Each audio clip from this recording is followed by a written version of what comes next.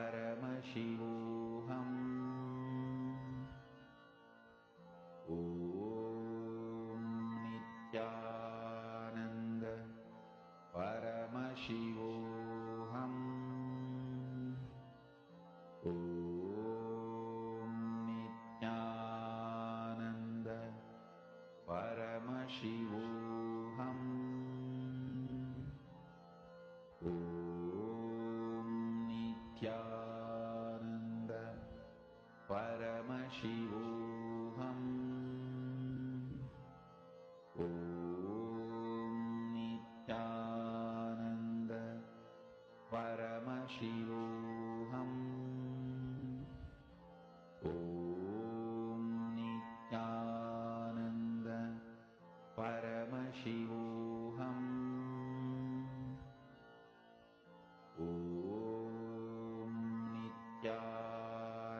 Nityananda Paramashivoham. Om Nityananda Paramashivoham. Om Nityananda Paramashivoham. Om Nityananda Paramashivoham. In the previous round, we so beautifully were working on increasing the size. And in this round, we're working on decreasing the size of the object. It is very important to understand the powerful cognitions behind the power manifestation. See, every time Swamiji says that it's the powerful cognitions that manifest as powers. The fundamental science of power manifestation, as Swamiji gives it to us, is from the space of oneness.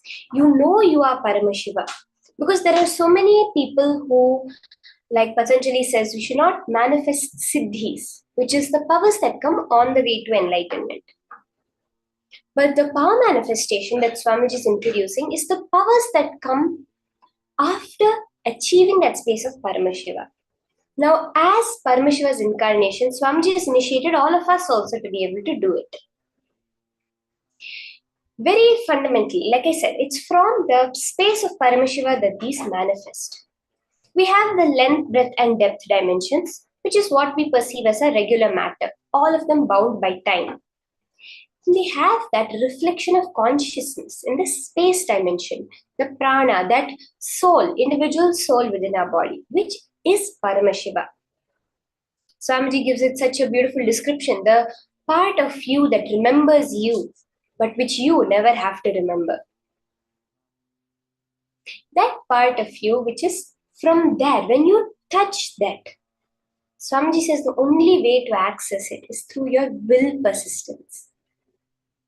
When we sit for power manifestation, we are not trying to move a matter, change a matter. We are manifesting Paramashiva in us. Any power manifestation we see is a result of that, is a verification, is a proof, you could say, of that you touching Paramashiva. It's like if you go, let's say we go to France, you go to Paris for a vacation, whether or not you bring anything back from there, you have gone there, right? But if you go, you buy a souvenir so that you can show, yes, I went to Paris. That same way, Wherever you go and you buy something as a souvenir. The power manifestation that happens is that souvenir. It's a side effect of manifesting the powerful cognition, understanding your Paramashiva Tattva. Are we all understanding this very clearly? So now, as we're sitting and doing, you can continue doing the power manifestation. You can sit without any movements. The movements are what causes the thoughts in us. The more and more we interact with matter, we create the thoughts. And these thoughts are what you could say is the veil of time that is there between our cognition of length, breadth, and depth and our space as Paramashiva.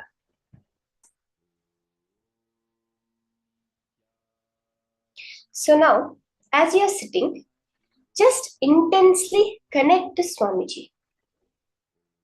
Let whatever you can cognize as your awareness, your mind, your being, your life, let it all be focused on becoming Swamiji.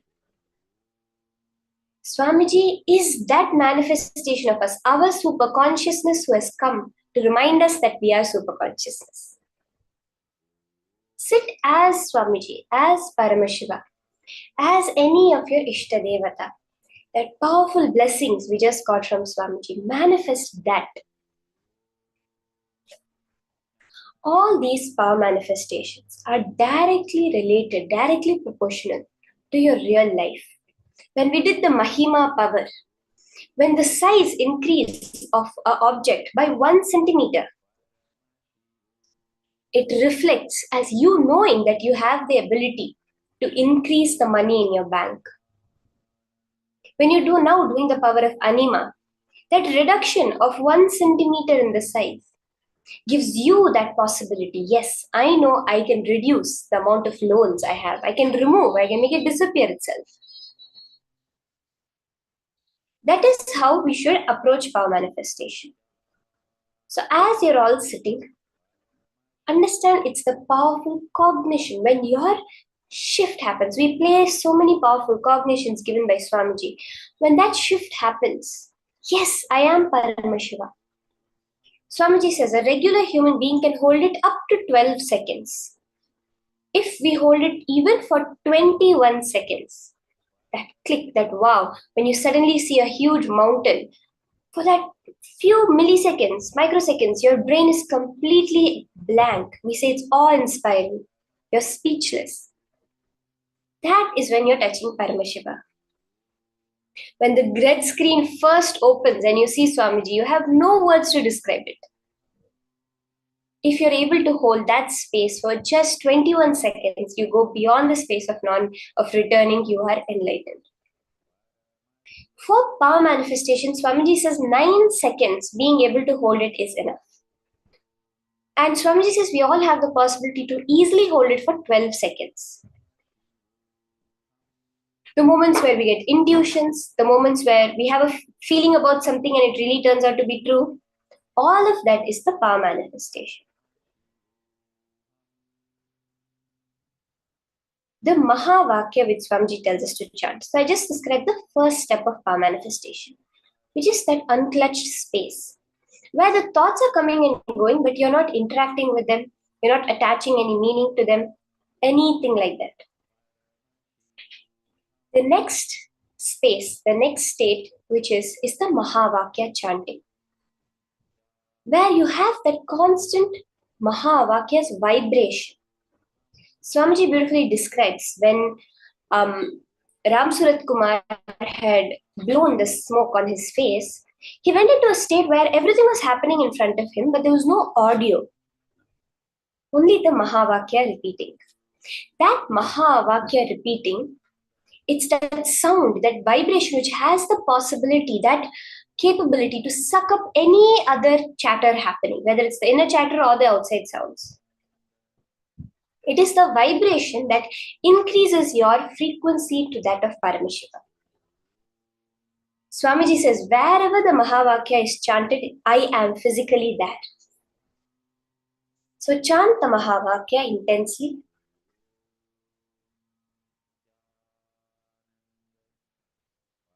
Ma Geetanjali, not just intuition, the whole reality is what you have created.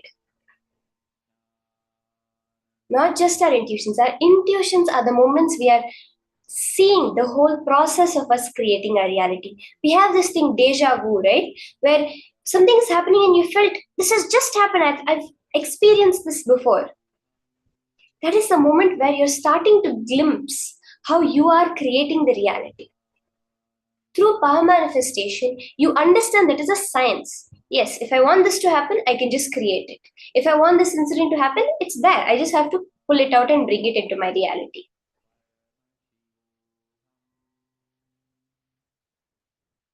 So you can keep the object and literally forget that there's an object. See, you make a will. Your will has so much power. Now your reality is being created only because of your will. Whether you're seeing me talk, whether you're having Paramashiva's darshan, Swamiji's darshan, you're seeing the Pattabhishekam of Sundareshwara, or you're having some kids running around, you're having someone calling you, your boss calling you, all of that is your manifestation.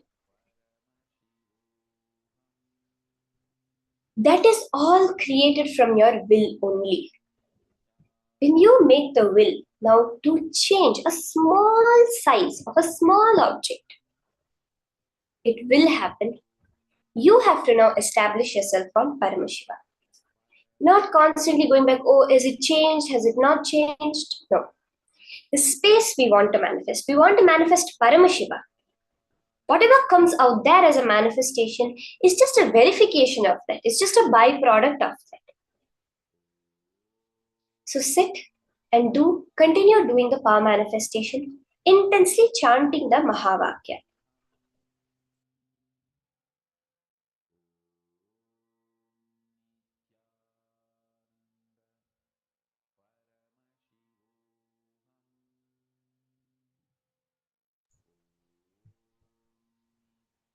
More and more, just connect to Swamiji. Hold that form in your inner space. Sit as Swamiji, not as a visualization. Keep him as you itself sitting there. Swamiji's jatas, the crown. You are sitting as Swamiji. You have that huge crown. You are dressed. You are sitting in that space of eternal oneness with Paramashiva.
For you to fall into samadhi, Suprabhatam, wake up song for Paramashiva to wake up in you.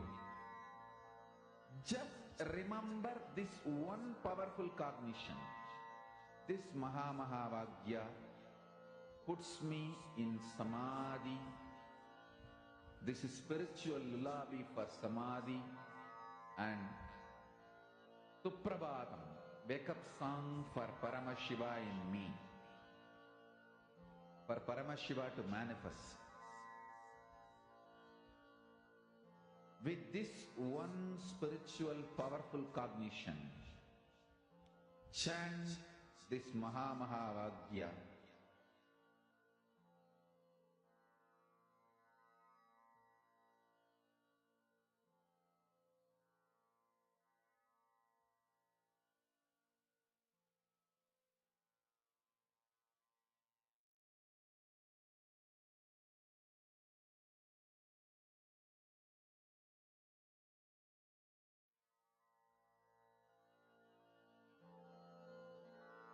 Mahavagya, spiritual lullaby for Samadhi, and Suprabhatam, wake up call, wake up song for Paramashiva, for Paramashiva to manifest. With this one spiritual powerful cognition, chant this Mahavagya. Om Nityananda Paramashivoham. Om Nityananda Paramashivoham. Om Nityananda Paramashivoham. Om Nityananda Paramashivoham. Om Nityananda Paramashivoham. Om Nityananda Paramashivoham. Om Nityananda Paramashivoham. Om Nityananda Paramashivoham. Om Nityananda Paramashivoham. Om Nityananda Paramashivoham. Om Nityananda Paramashivoham. Om Nityananda Paramashivoham. Om Nityananda Paramashivoham. Om Nityananda Paramashivoham. Om Nityananda Paramashivoham.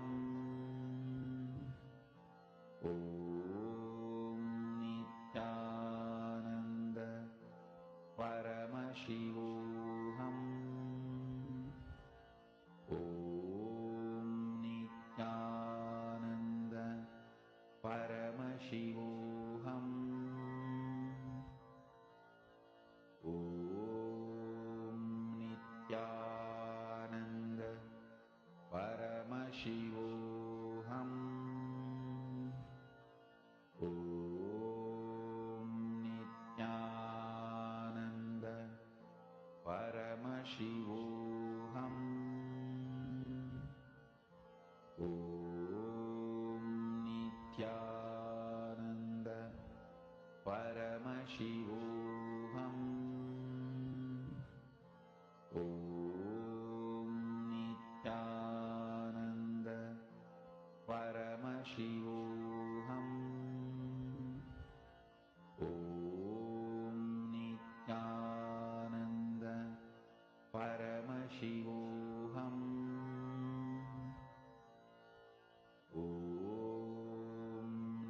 Nityananda Paramashivoham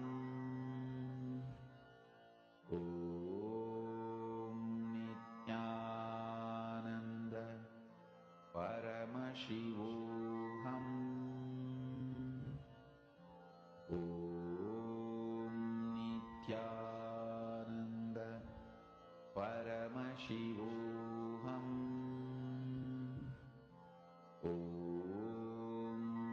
Nityananda Paramashivoham Om Nityananda Paramashivoham Om Nityananda. Slowly relax. You can slowly relax. Open your eyes, you can look, verify your object that you had kept in front of you.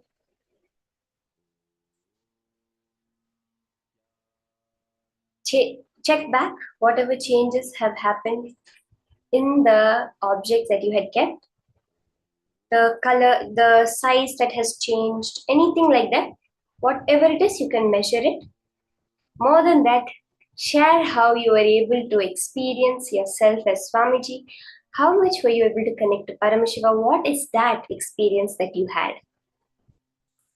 The next session is a very, very exciting session. This is such a beautiful technique, truth that Swamiji has revealed, which is so simple to do, but so powerful. That is practicing the presence of God.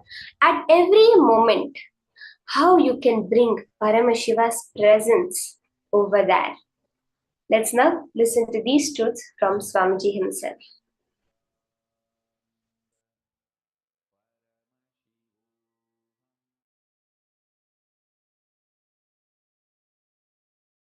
Today I wanted to share a few truths about practicing the presence of God. It's a very beautiful story. You all would have read this story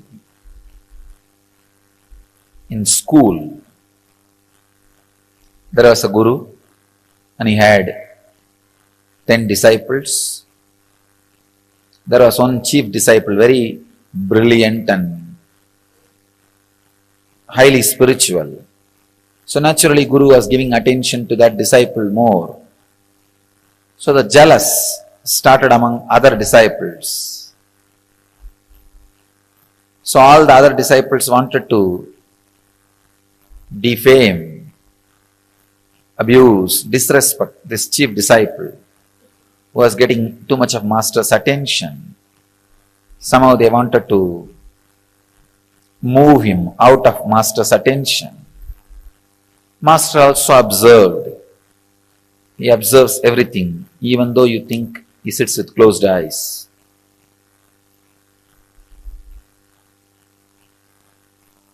He observed what goes on, all the absurdity which goes on when he is with closed eyes, or when people think he is with closed eyes.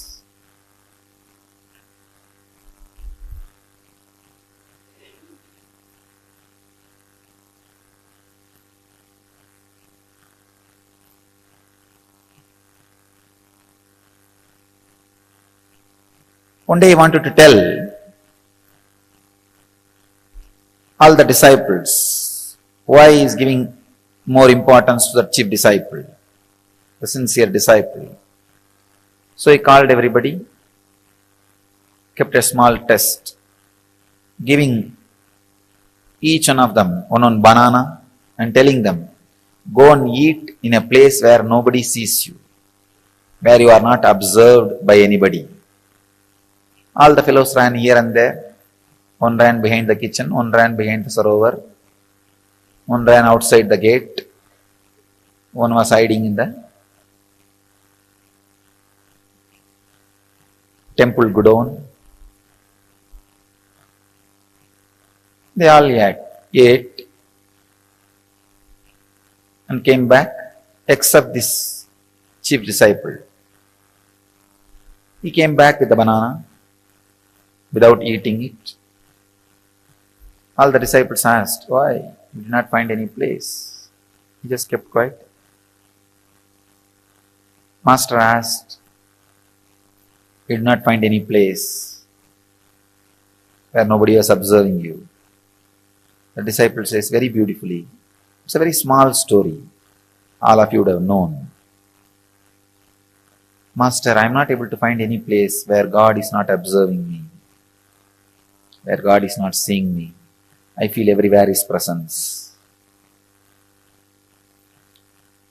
This story was known to all of you as a knowledge. Unfortunately, it did not become wisdom. The story has multiple layers of meaning and understanding.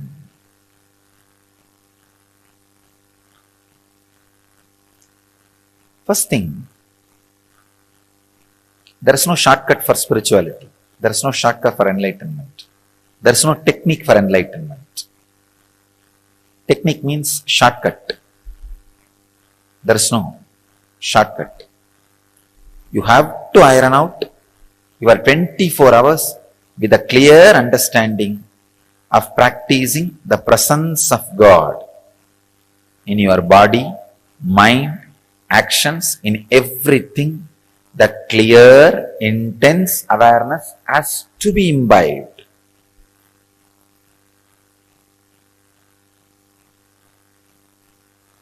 Second thing, whatever you experience as God,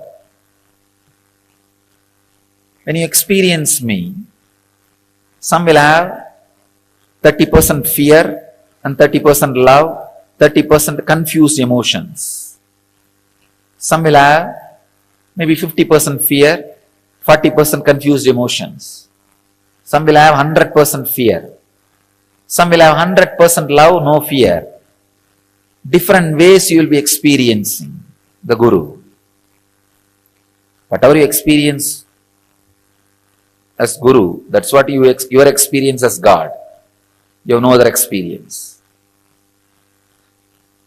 Whatever may be the experience you have about Guru, whether it is with fear or the attitude of master and disciple, or the attitude of father and son, or the attitude of mother and son, or the attitude of friend, or the attitude of beloved, practice 24 hours. Two things will happen. One, your action will fall into awareness.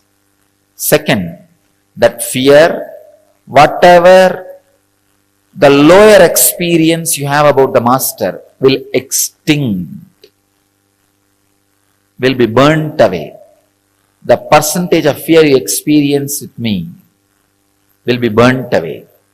The percentage of other emotions, except pure surrender you experience with me, will be burnt away. These two things is possible only by practicing intensely the presence of Guru, practicing the presence of the Master. When you sit in your office, think, this place is owned by Swamiji. How Swamiji will maintain this office? When you sit and talk to people, if Swamiji is here physically, how will I talk? When you do Guru Puja, when I am here physically, just remember, if he is sitting with open eyes, how I will do?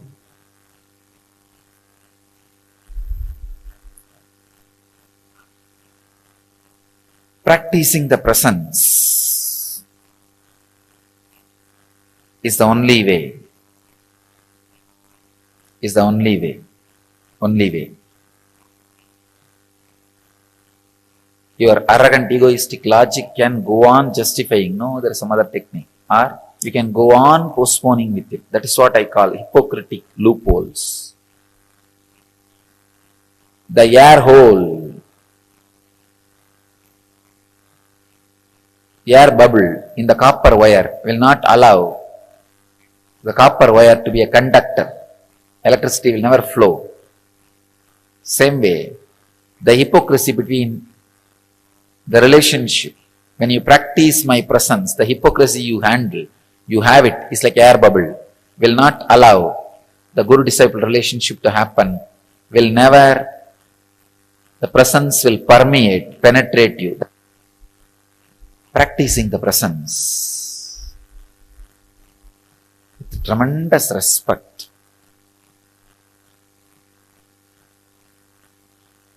is the only way. That is the only way.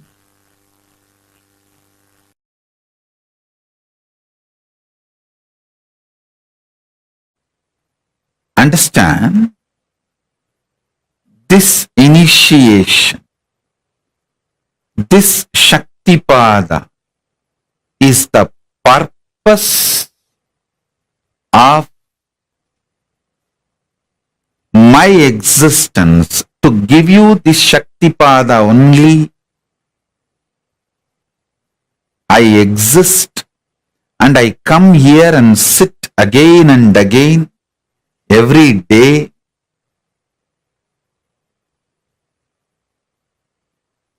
This is the reason I am alive and I reveal myself to all of you.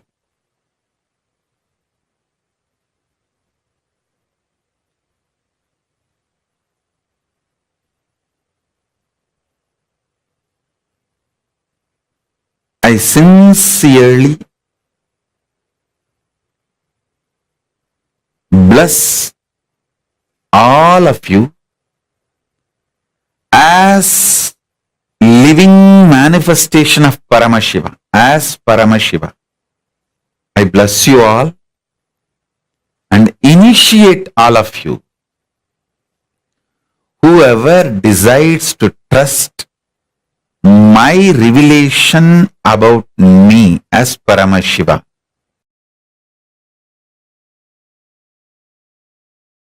I tell you, once this happened, Arunagiri Ishvara was supposed to give me an initiation. He told me that it's a ritualistic initiation, so prepare formally.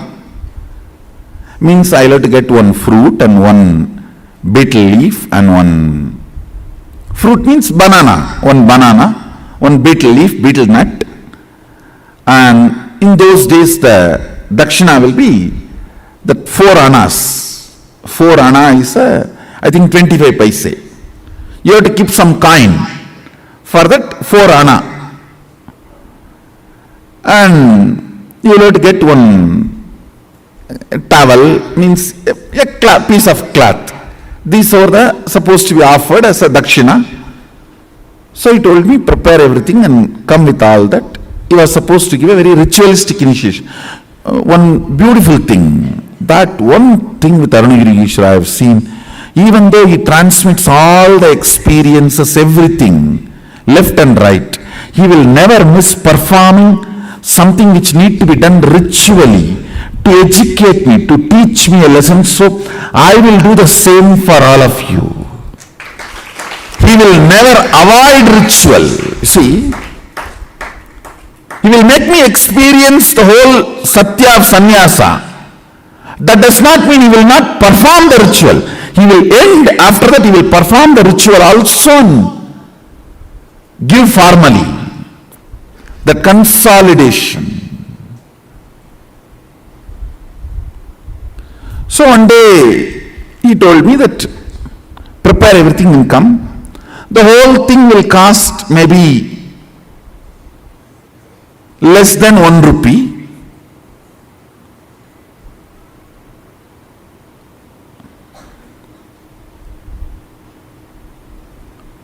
Because the towel, already I had one towel, means that angavastram. Only the other few things I need to buy, which is less than a rupee. With including that 4 anna I am supposed to give as dakshina, whole thing will cost only less than whole thing will be 1 rupee.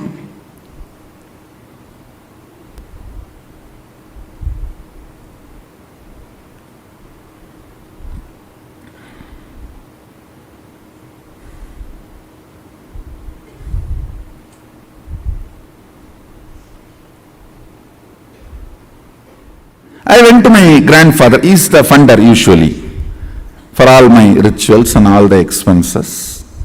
I went to him.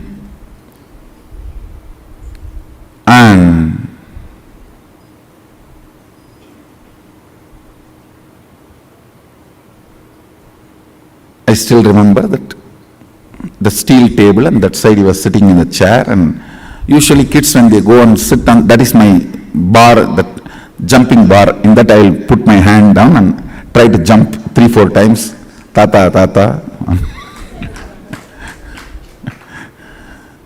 to get his attention, and he will say, Enada,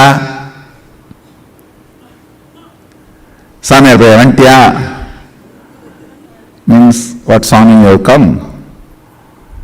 And then I said that like this I am going to have some puja and initiation, I want 1 rupee.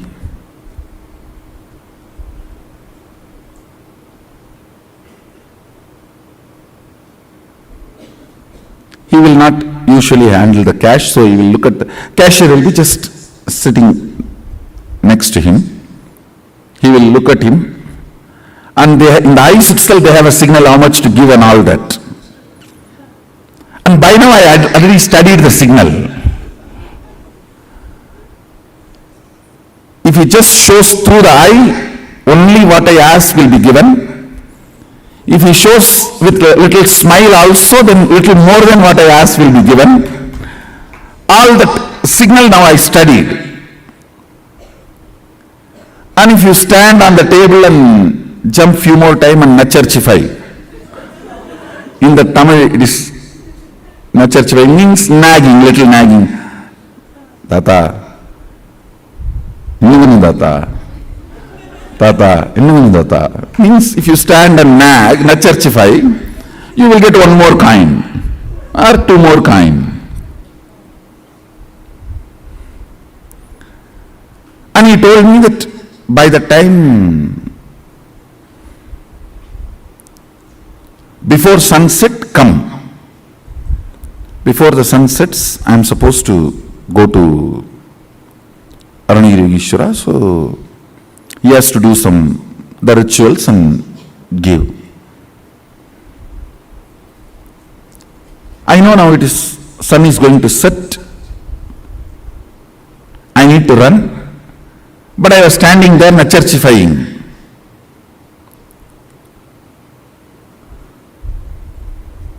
Thinking that if I stand for a few more minutes, I'll get few more coins. I can buy something with that when I am going back to temple. And as usual, when I stood there and nacharchify, nag, he smiled at that cashier. That fellow, Ayyo Baba, I have not seen a person like this. He will count such a way almost that he will tear that note, or almost half of the weight of that coin will go away the way he rubs. His name was Shanmugam, my grandfather's partner. And he will count. Ndara, Samervaya. Finally he will put that coin. So because I was standing and nagging, I got few more coins. I think 2-3 coins he gave. I took it and ran. By the time almost sunset has happened.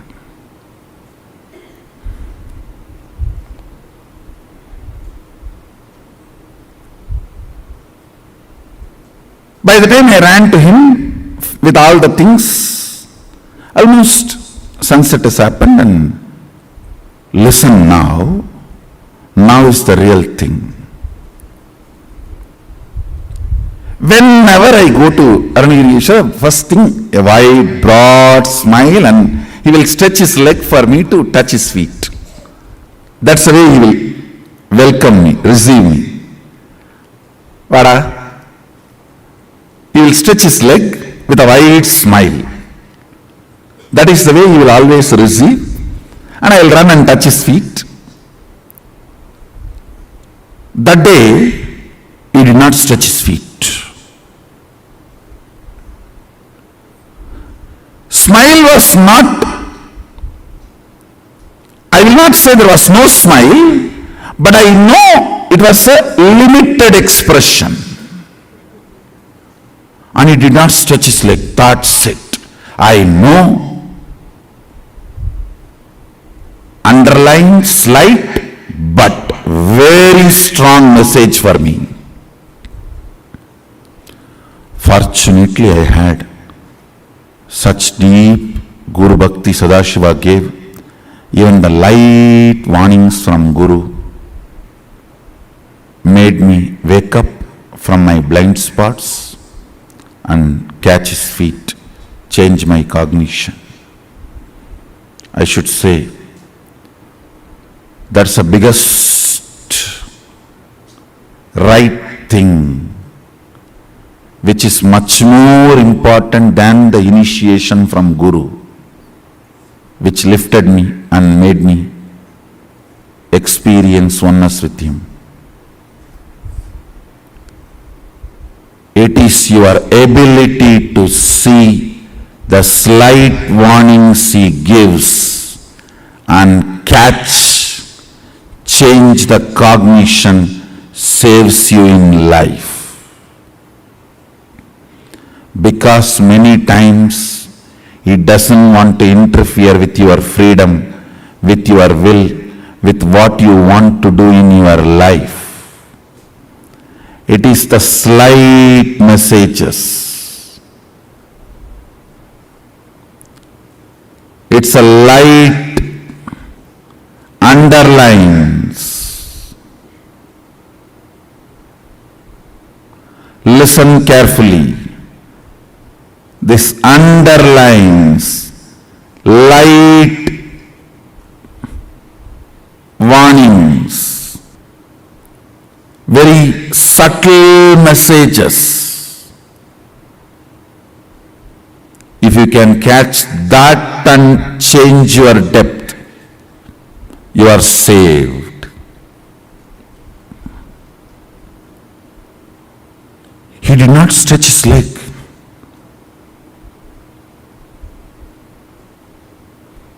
That is enough to shake me. I ran and just held his feet and said, Swami, mannichirunga late aayirchi. Tappu pannitane.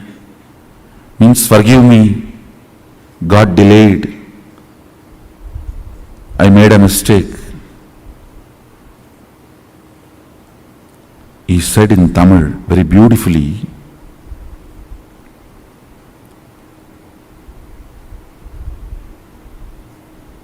இந்த சேவையை விட அதிக பணம் வேணுன்ற ஆசையினால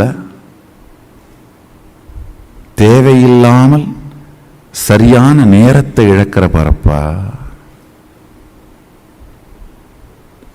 He told me I am greedy for money. பணத்தாசையடா. It just shook me. Yes.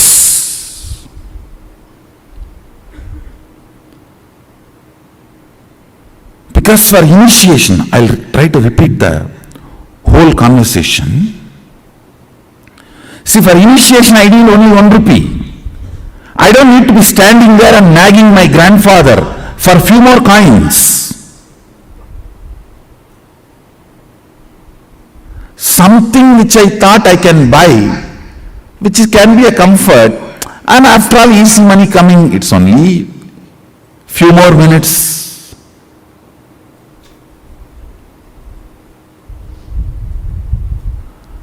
That casualness,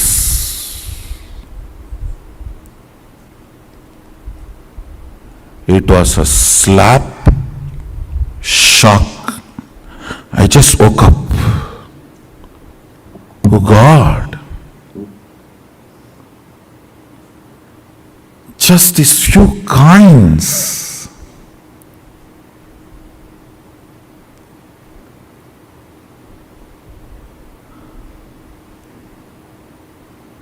And I am a guy who never touches money.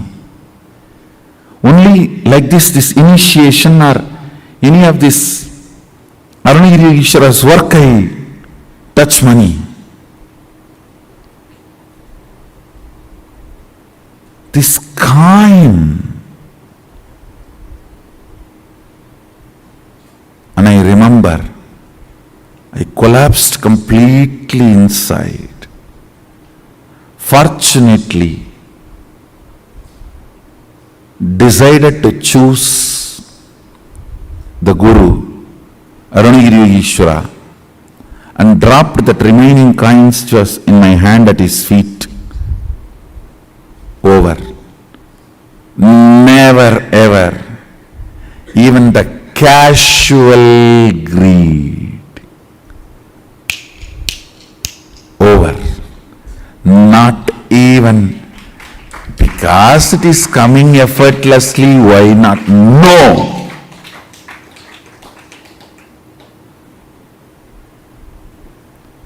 I should not even use the word greed. Even that casualness, if it is there, we can buy something. Even that cannot keep me away from my Guru.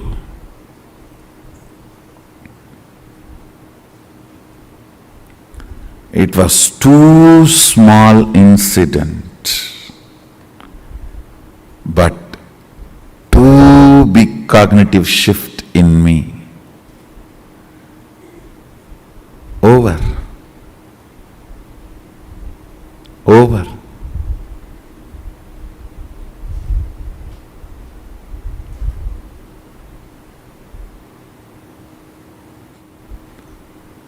There are some messages which you cannot directly tell. If you directly tell, it will look like, oh, am I wrong? Is it wrong?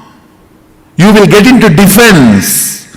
Then you cannot be taught. The cognitive shift will not happen. I can only underline. Even a casual desire for little money should not keep you away from Guru. I can only underline. I cannot directly give you. If I give this statement directly to you, you may get into defense. Then transformation becomes painful, difficult.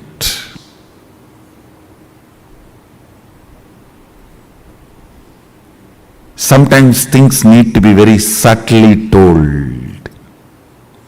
You need to catch it.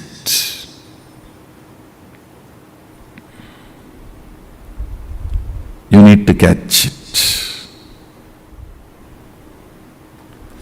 Only if you catch the subtle messages given by Guru, your cognition will be consolidated. Your cognition will be consolidated.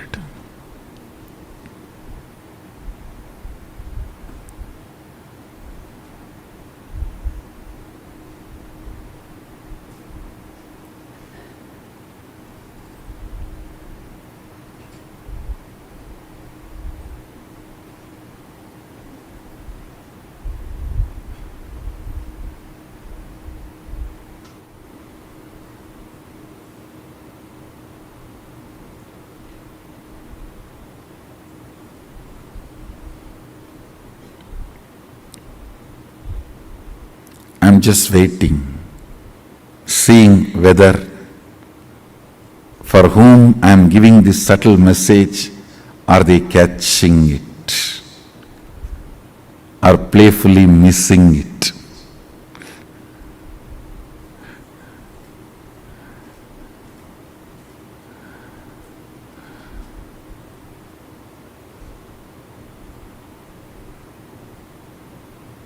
There are some who cannot be recovered.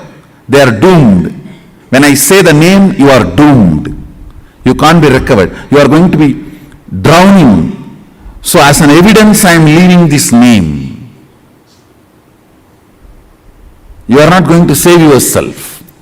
Only when you are not going to save yourself, I tell your name. If you are going to save yourself, I don't tell your name. I only send a message. And see whether you are going to catch it or going to be playing, missing it. If I tell your name, be very clear. Don't take this as good sign.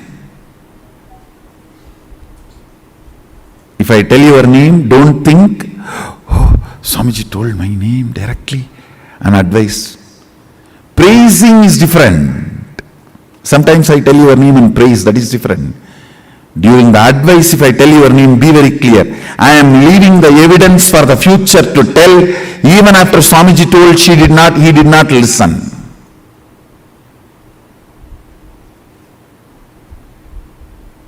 If I don't tell your name, only leave the message, I have a hope you will catch the subtle message and consolidate, catch the blind spot even you are missing, which is inside you, and change your cognition. If I am telling your name, it means very clear, you are too arrogant. You are not going to change. I am telling your name so that the future, you will be the wrong example for the future to learn lesson from you.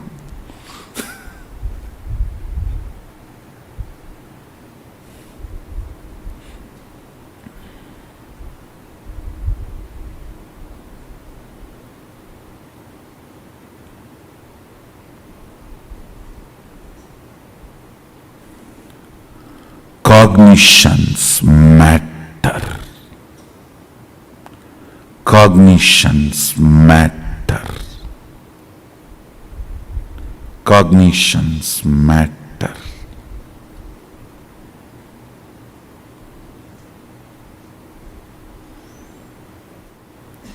Do you know the funny thing? Next, what happened when I collapsed at his feet? Dropping the coins.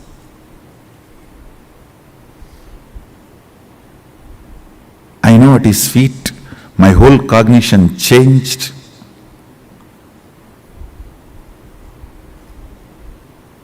I was completely new. He lifted me up and held my face casually and turned. I saw the sun is back. Sun was back. No sunset.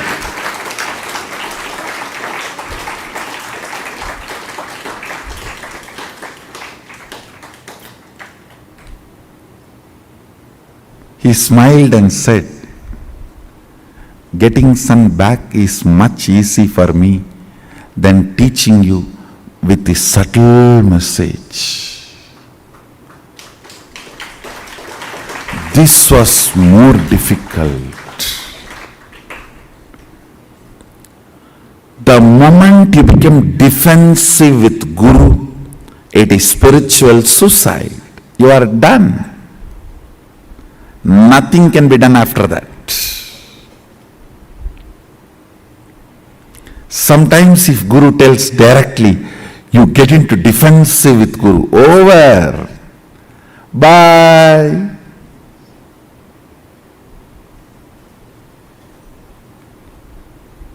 See you later when you are ready.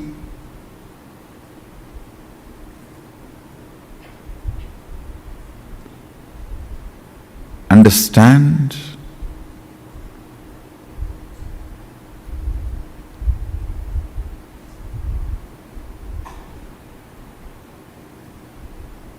He said, making the sunset or getting it back is in my will. But you deciding to cognize my side or other side is your will. So I need to play here more subtly than there.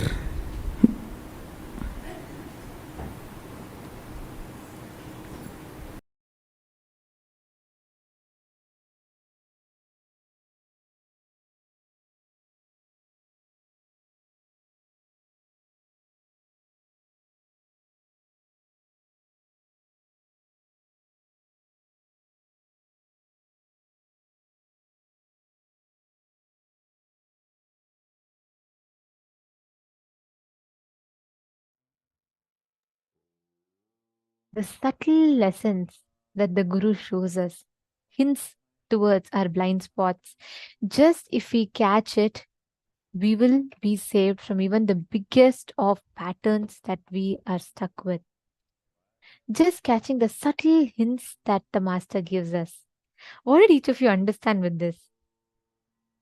Catching the silent blind spots using the subtle signals from the Guru.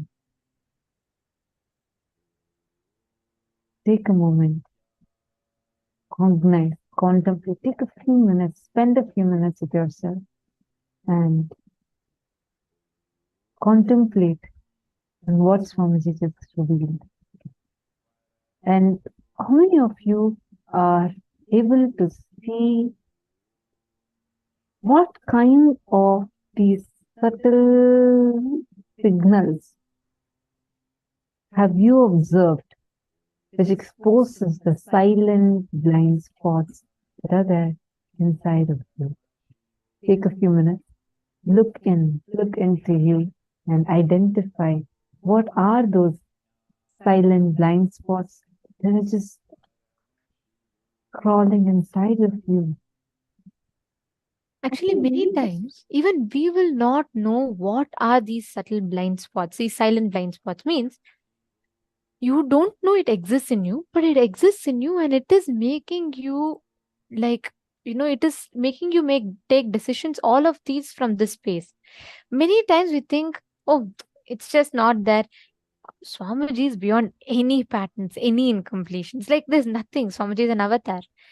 But why did Swamiji reiterate on this one thing so much? Just Swamiji getting, he didn't even it was not even any greed or anything, like Swamiji said. But Swamiji is teaching all of us a very, very important lesson through this. How we need to catch the silent blind spots means even we don't know it exists in us, but it exists in us and it influences our decisions by sitting inside of us. How many of you are able to catch your silent blind spots? Sometimes it will be like, always you'll feel it's very normal. You just don't like to, maybe go out and do something. It's very normal. You don't like to talk to certain people. It may look very normal for you, but it is a blind spot sitting inside of you, influencing your decisions. How many of you are able to recollect or identify some of these blind spots? Can I request all of you to post in the chat? How many of you are able to identify these blind spots inside of you?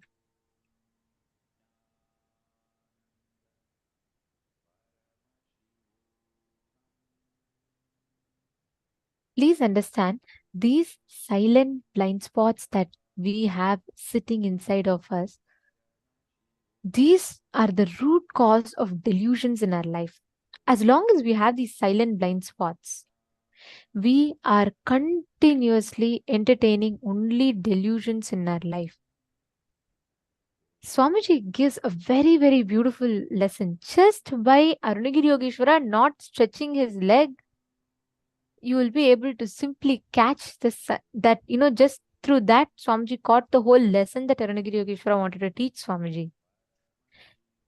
Practicing the presence of God is in multiple ways you can experience this. I had shared with you all about the story of Swamiji going around the circumambulation of the hill, right?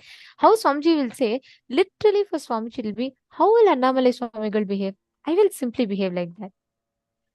How will Annamalai Swamigal do? I will simply do like that. That is literally it. Like Swamiji said, once Annamalai Swamigal told in one of the speeches, one of the satsangs, he said that I never have dreams. Then the moment Swamiji heard this, then Swamiji is like, oh, Annamalai Swamigal doesn't have dreams? Then I will also not have dreams. How can I have dreams? I can also not have dreams.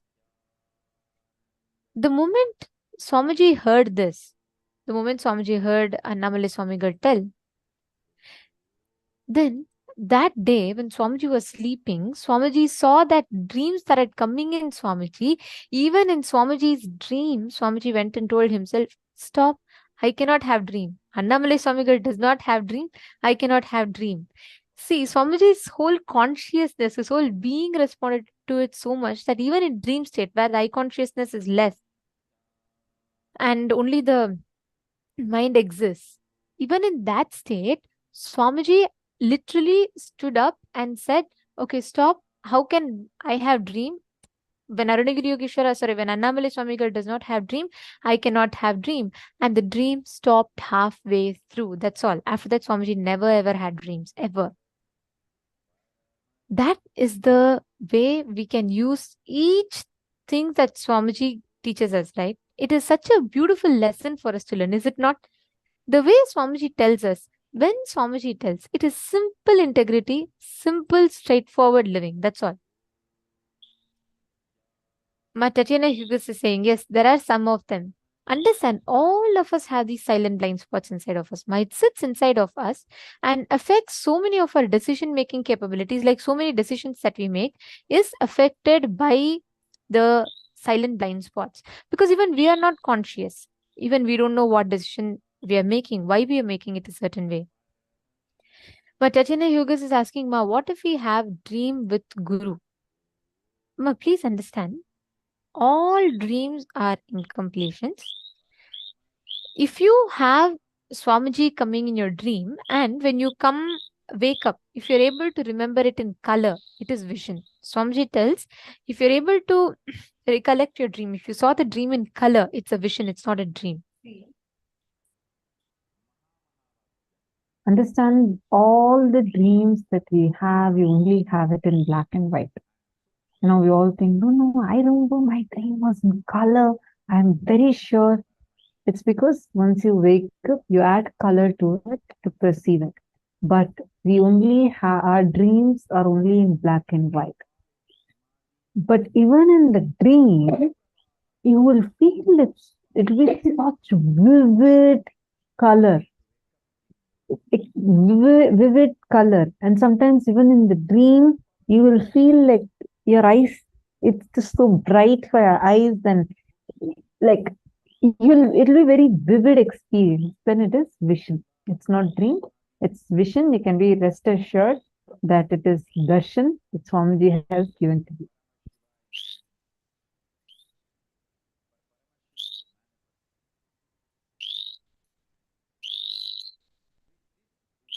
Suma, now all of us need to do just one thing. We all need to look back and catch those blind spots inside of us. And secondly, choose the way how you are going to practice the presence of God.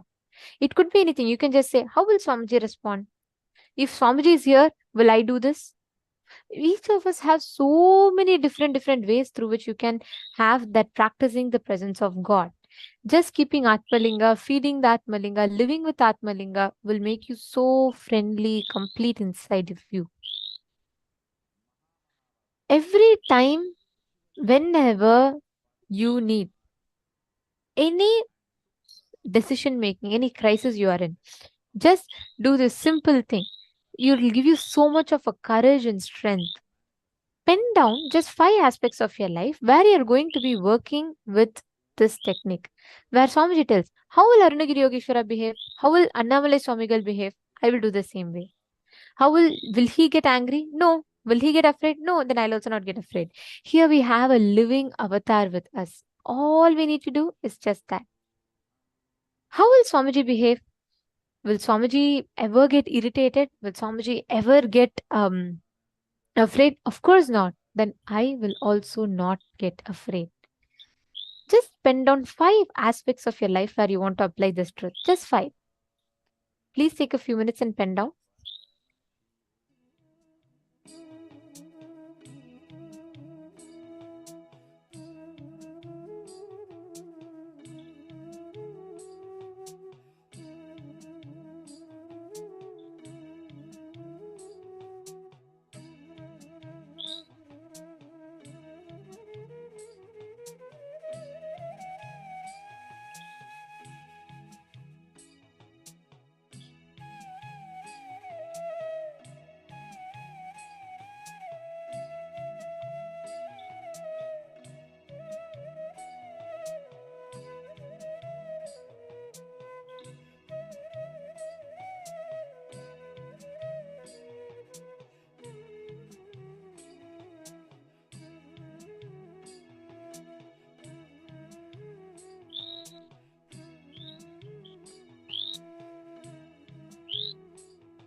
Yes.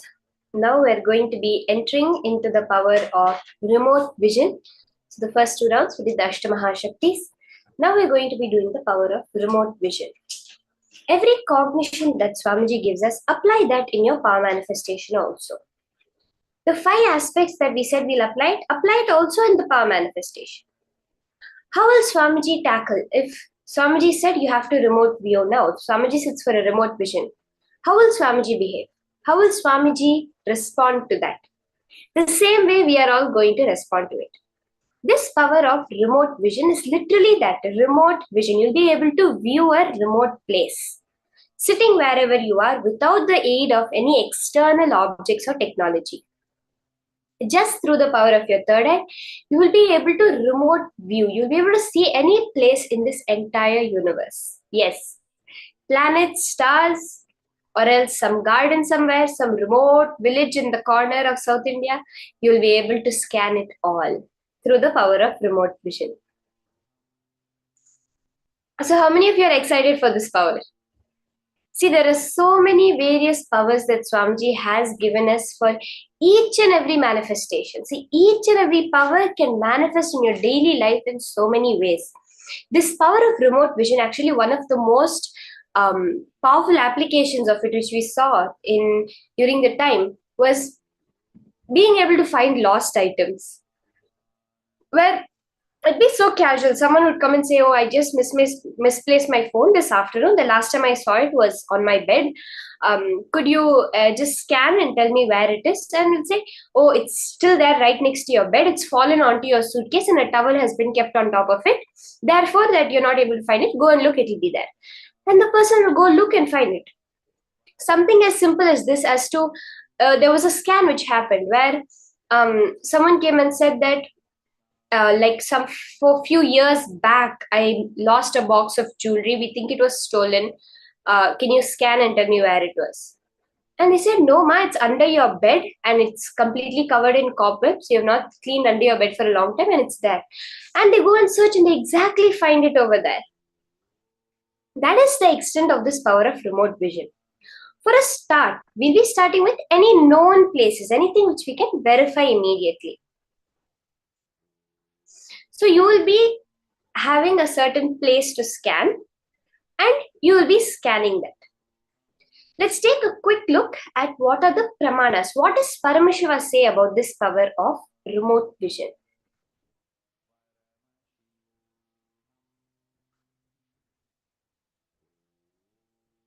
So the Shastra Pramana for the power of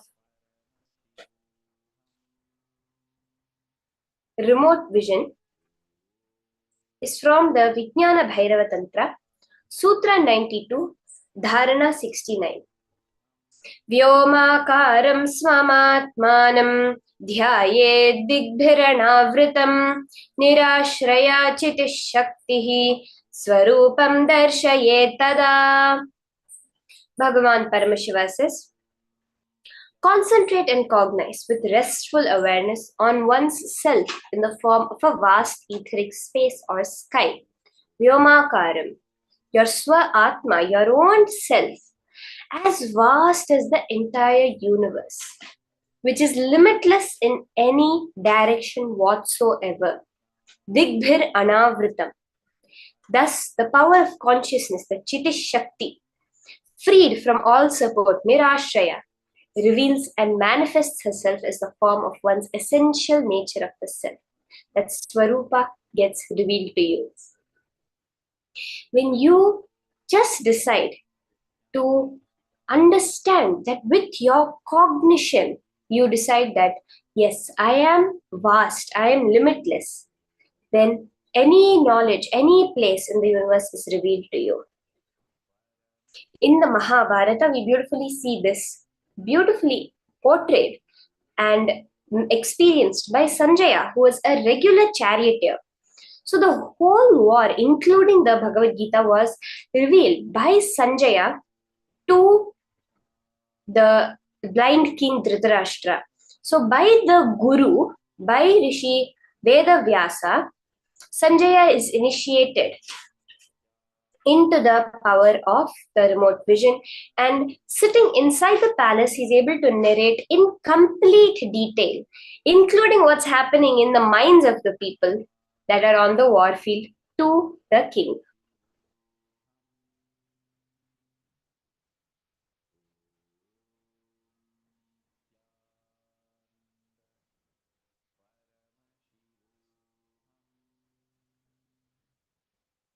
We see Swamiji's own beautiful manifestation of this power, where Swamiji's guru, Narayana Swami Tata, who was well known to be able to see remote distances in the mirror.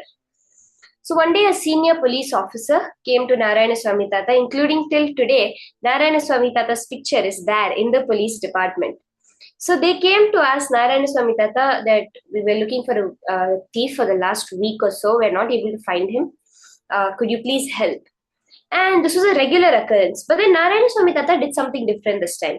He told Swamiji, you scan. He told the young Supreme Pontiff of Hinduism, he told Swamiji, you scan it and tell. Not only did Swamiji scan the whereabouts, he showed the whereabouts of that thief to the police officer.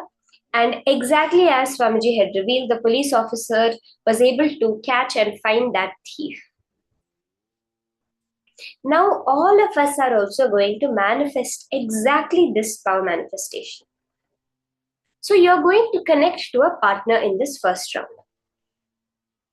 Can I request all the participants to start with connecting to a partner? Either you can connect to someone who's there on your own, on your place. If you're watching us live on YouTube or on Facebook, you can connect to any friends, family, any beings who are there around you to do this power manifestation. And if you're inside the Zooms, you can connect to the other participants who are there. So let's all connect to a partner for this round of manifestation.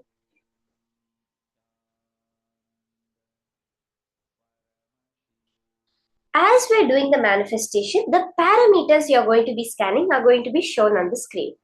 So you're going to be scanning the various parameters. For example, like how many rooms are there in the house, how many bathrooms are there in the house, how many windows, how many doors, what is the color of the interior, the color of the exterior, and various details we're going to go in this manifestation.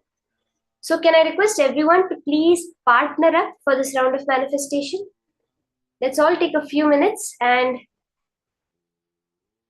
connect. Yes, Ma Mohini Lata, you can connect to Ma Priyatma Swarupini.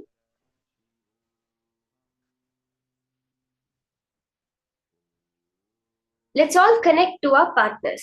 We're going to do this with a partner, this whole manifestation.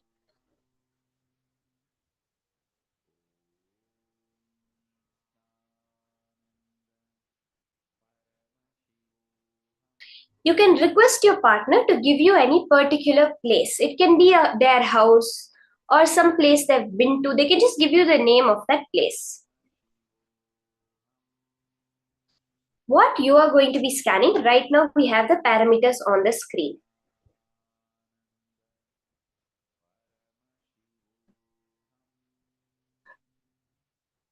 You're going to be scanning the number of bedrooms, number of bathrooms, whether it's furnished, unfurnished, semi-furnished, what's the layout of the living room, the wall material, the colors, type of furnitures, layout of the kitchen, color of the kitchen, wall material of the kitchen, and the flooring and the color of the kitchen, and the color of the flooring. So let's scan these parameters. These are the details that we all want to scan. So as we are manifesting, as we are doing, let's go into the subtlest of details. The more and more you go into the details, Swamiji says, Paramashiva resides in detail. When you go into that details and reveal, you'll see how that confidence that yes, Paramashiva is manifesting happens in you.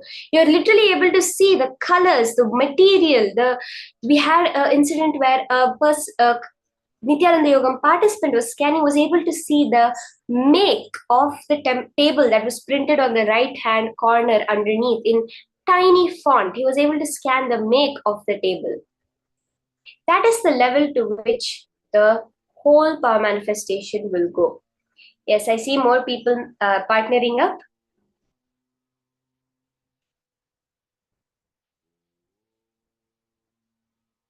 Let's start now. Okay, let's all get a place from our partner. So I see Tatiana has partnered up with Mui Fanang. Anyone else left? You can partner up and get a particular place from your partner. You can ask your partner to give you any place, like their house or my office.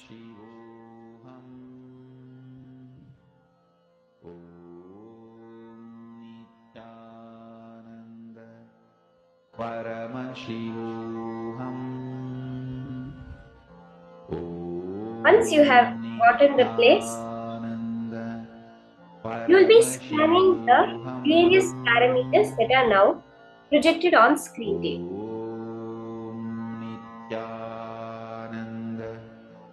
Maybe we can start with scanning our partner's house.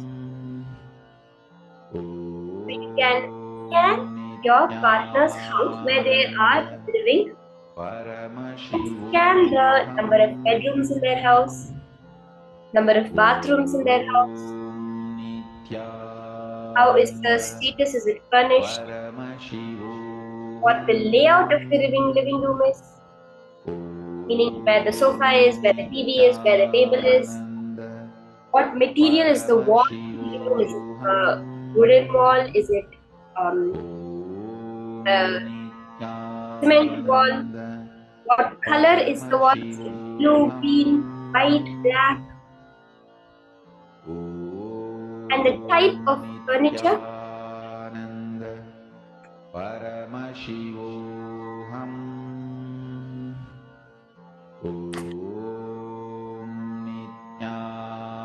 Whether they have a huge L sofa, two tiny couches, only chairs, no couches, or they have a bed in their living room. It can be anything, just to be in whatever comes to your third eye.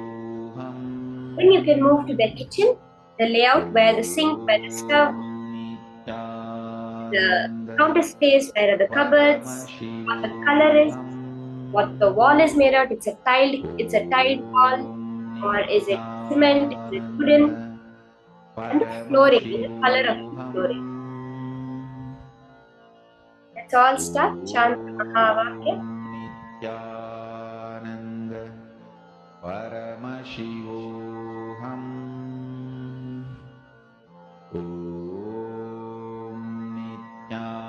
Nityananda Paramashivoham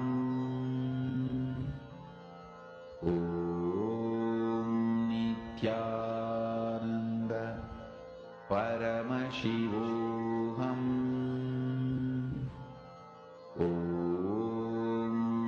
Nityananda Paramashivoham Nityananda Paramashivoham Nityananda Paramashivoham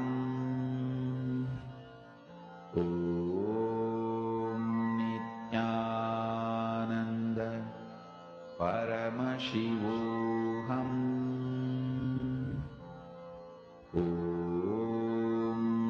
Nityananda Paramashivoham Nityananda Paramashivoham Nityananda Paramashivoham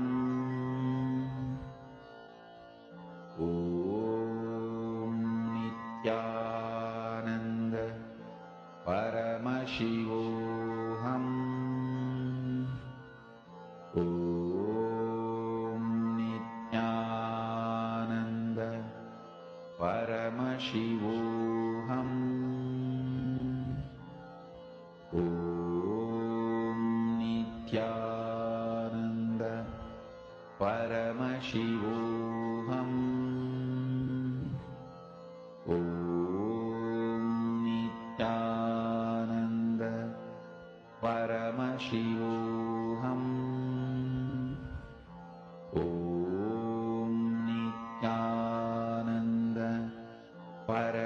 Paramashivoham. Om Nityananda Paramashivoham. Om Nityananda Paramashivoham. Om Nityananda Paramashivoham. Om Nityananda Paramashivoham. Om Nityananda Paramashivoham. Om Nityananda Paramashivoham. Om Nityananda Paramashivoham. Om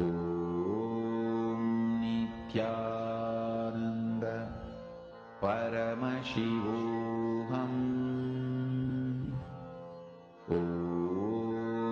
Nityananda Paramashivoham. Om Nityananda Paramashivoham. Om Nityananda Paramashivoham. Om Nityananda Paramashivoham. Om Nityananda Paramashivoham. Om Nityananda Paramashivoham. Om Nityananda Paramashivoham. Om Nityananda Paramashivoham.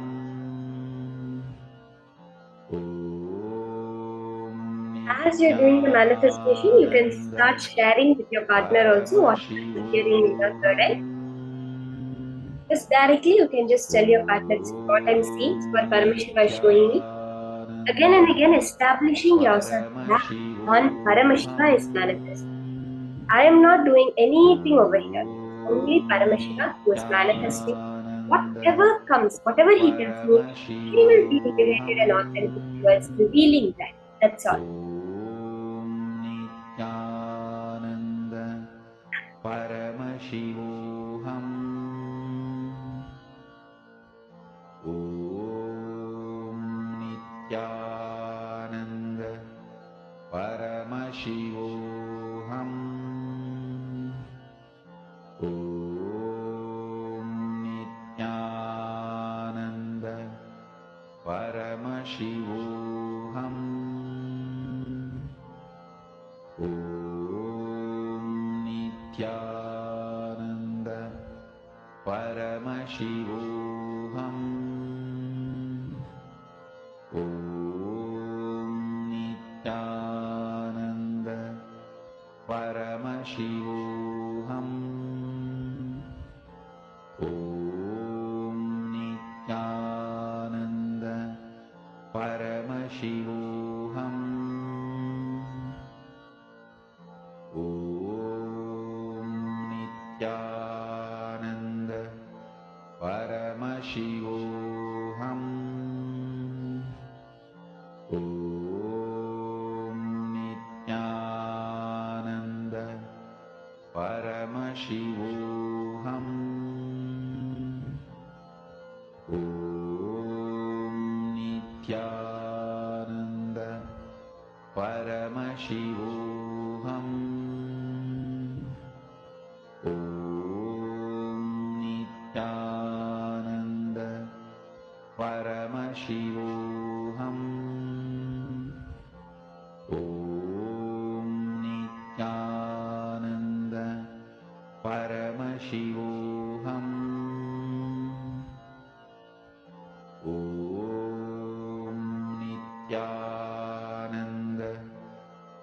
Paramashivoham.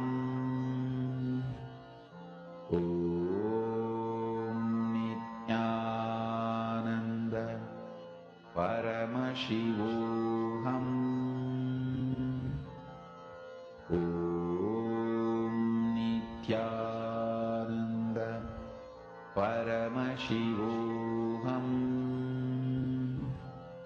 Om Nityananda Paramashivoham. Om Nityananda Paramashivoham.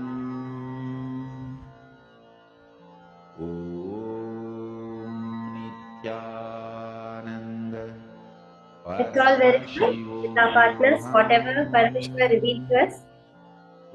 And if you manifested, you can always post how the manifestation happened for you. How did Paramashiva reveal himself to you today? It's about catching the small manifestations we have in life, which makes us see how life is a manifestation. Many times we miss even the small things that happen. You said something and it just happened. Or you thought something and immediately it happened. Or else you were thinking about someone in the morning, in the evening they called you. These are the subtle manifestations. You would have casually said something, but it'll just happen exactly like you said it. Or else something would be there, you would have mentioned about it, and when you go there, you'll see it's exactly the same. These are the manifestations. Even now, as we're doing the power manifestation, even if you got one word correct, understand Paramashiva has manifested out of the millions of types of houses, the millions of colors that are there. You got it. That is manifestation.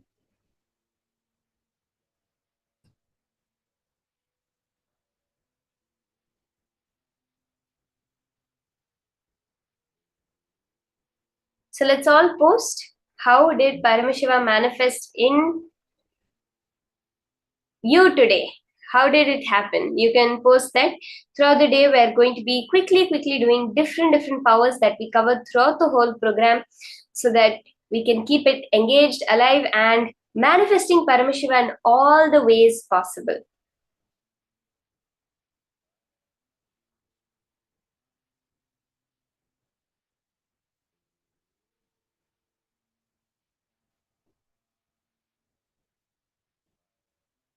Okay, I see Ma Mohini Lata manifested. That's awesome, Ma. You are scanning Ma Priyatma Surupini's house and you got it exactly right. That is awesome. See, when one person manifests, that's the space of entanglement. The more and more everyone else also participates in the manifestation, that space will just multiply.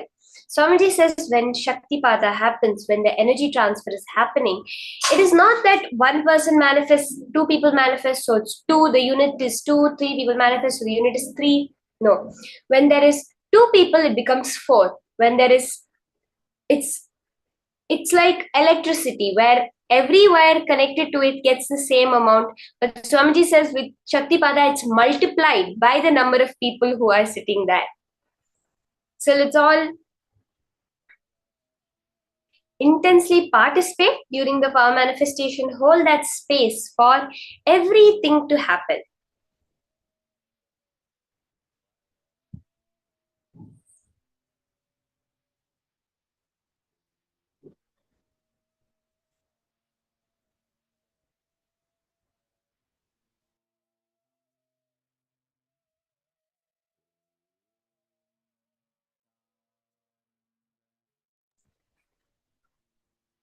Now, we're going to be entering into the next powerful session from Swamiji. Today's whole day is so much just melting in that connection with Paramashiva, knowing that Paramashiva himself has come down as your Guru. The next session is Guru Bhakti. What exactly is Guru Bhakti and what is it exactly? Like, all of us have Guru Bhakti. How did it manifest in our life and what is it manifesting in the future as our life? Let us now listen to these powerful cognitions from Swamiji himself.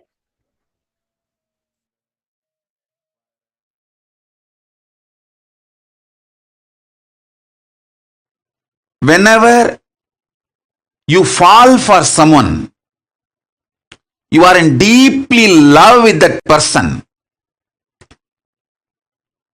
The human being, the person for whom you fall for, you are in love.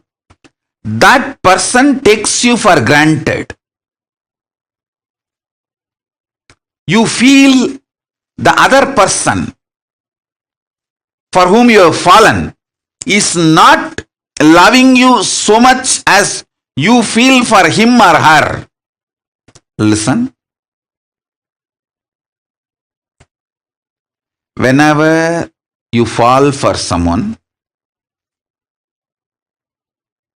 you always feel the other person for whom you have fallen, that person takes you for granted, and that person does not love you, have feelings to the same level you have. Sometimes this is the way you feel, sometimes this is truth also. With ordinary human beings, this is the way love is acted, reacted, given, received, reciprocated. This is the way the love flows with ordinary human beings. With the divine, with Paramashiva, the logic of love is totally different. Listen. When you love me, when you fall for me, first thing, I raise you. Second, I shower life energy in you. When I shower life energy in you, your consciousness is the most superior asset, wealth, property for you and for the world. Listen carefully.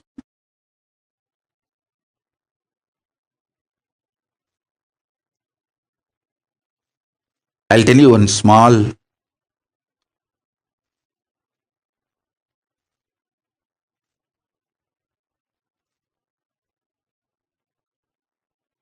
very sweet, intimate happened between me and my Guru Arunagiri Yogeshwara. I carried food for him one day and he was eating. Few food parts fell from his mouth with his saliva by mistake when he was eating with the hand. I just took that. He thought I am cleaning it up and I may throw it away, but I did not throw it away. I just put it in my mouth. Prasada. The Guru Uchishtam. Guru Prasada. He smiled at me. I still remember. He said, now this body, showing my body, has also become precious asset for the world. It will do lot of good. In Hindu tradition, the Guru Uchishta, the food partaken by the Guru Prasada is sacred, very sacred. Guru Padodaka means the water with which Guru's feet is washed. The food which Guru has partaken, Guru Uchishta, Guru Padodaka, is highly sacred in Hindu tradition.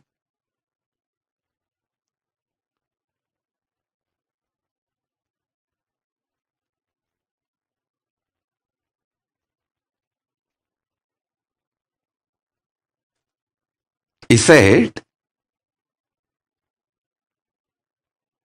just that little uchishta which I took,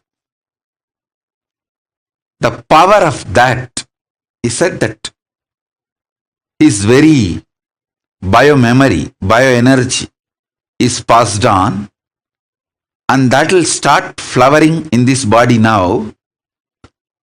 This body also is a precious asset for the world because of what it is manifesting. Listen sincerely, intensely. When he loved me, he made me sacred.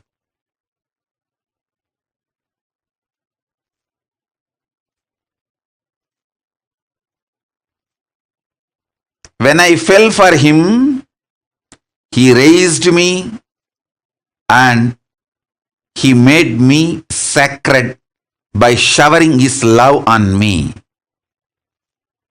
Listen.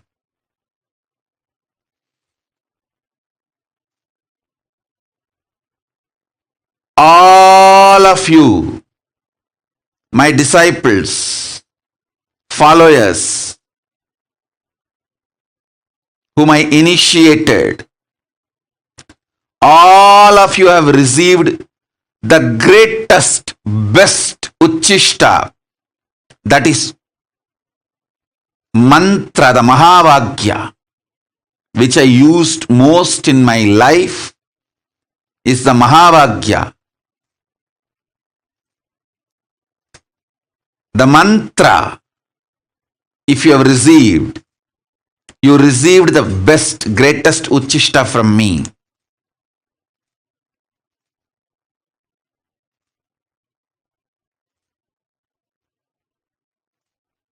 You are now sacred.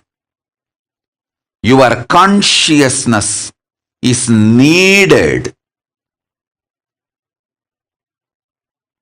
for this world.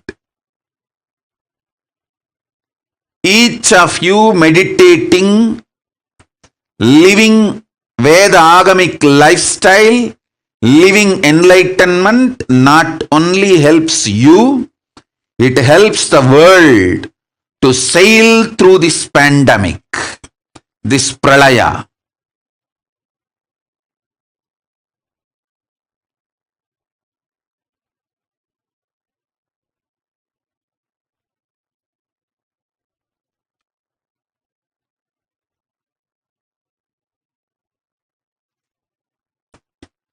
So when I fell for my Guru, he raised me and showered his love on me and made me sacred.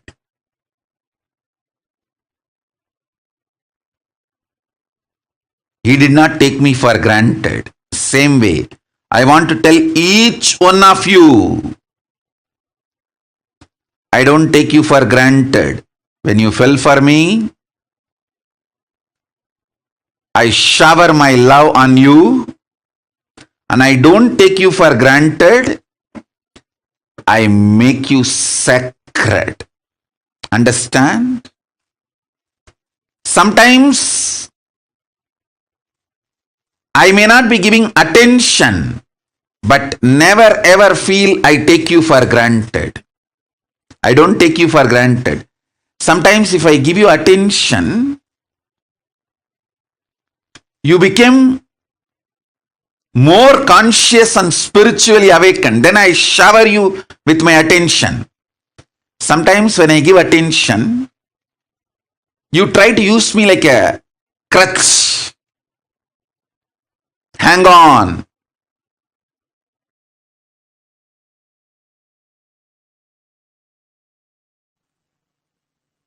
Paramashiva's message directly from Kailasa. Listen. Reality of the existence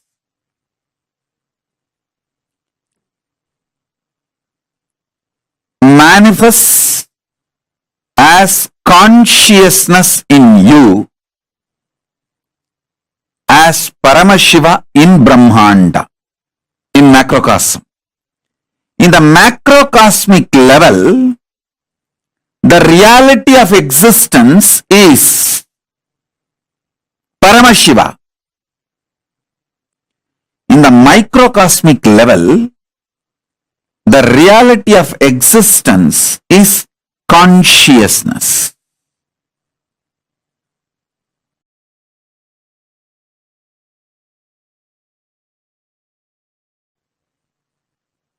Listen intensely.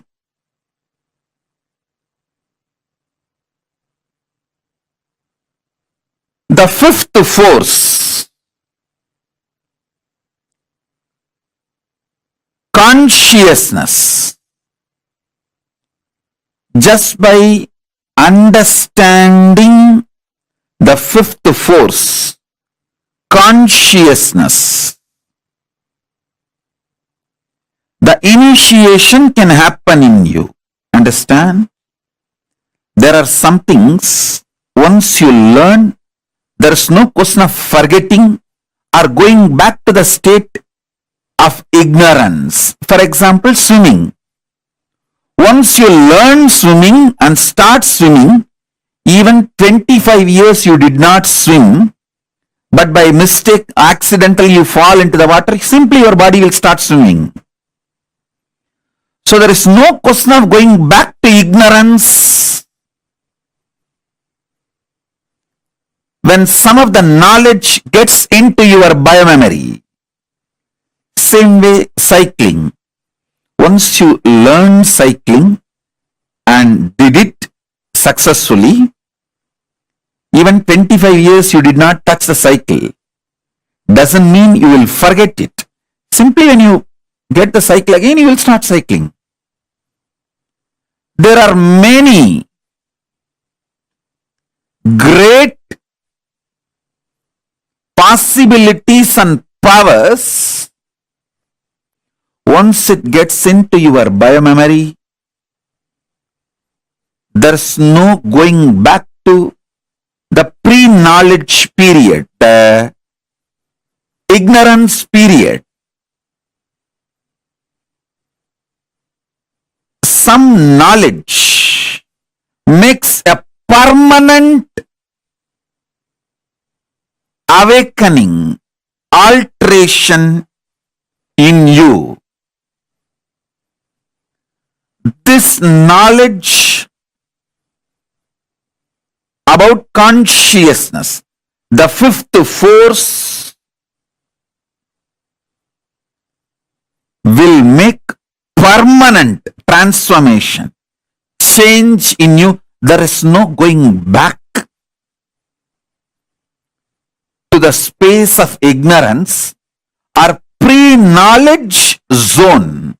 Once you receive this knowledge, there is no going back to pre-knowledge time or ignorance period. Listen.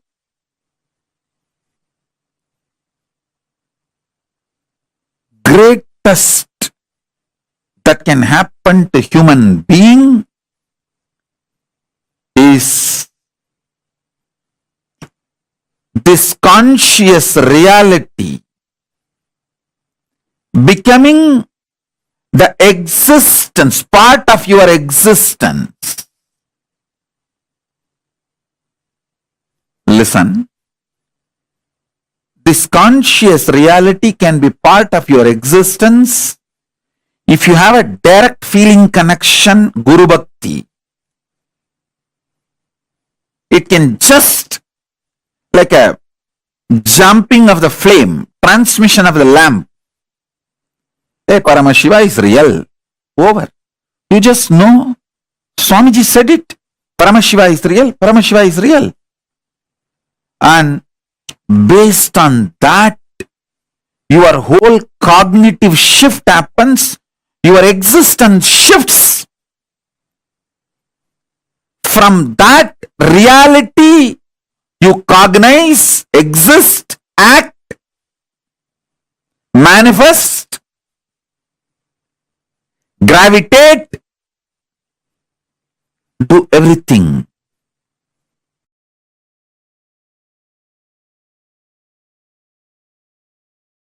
Smaranat mukti.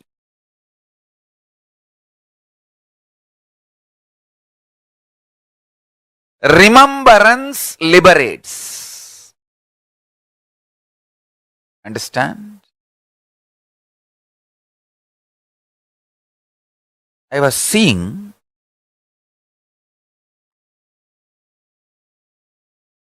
during my morning settling down period, when I was settling down from Samadhi, I was seeing what is the most important thing I should remind people.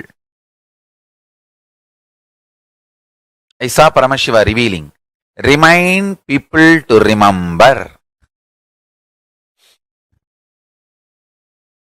Constantly write remembrance. Understand? Whatever I need to tell, I have already told. Enough has been told. Understand? Literally last 41 years of my public life, I have said whatever need to be said. And I am going to continue to say, continue to reveal. All this will be useful to you only if you remember them in right moment. So essence of whatever I said, saying, going to say is remember the right powerful cognition in right moment.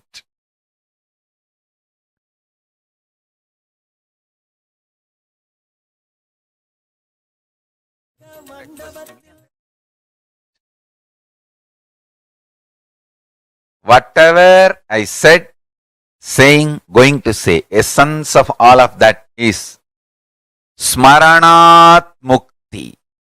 Right remembrance liberates.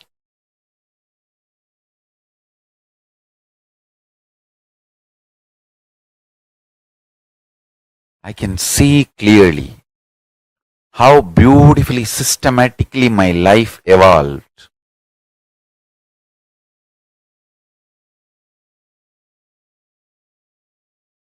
Just manifested. Understand?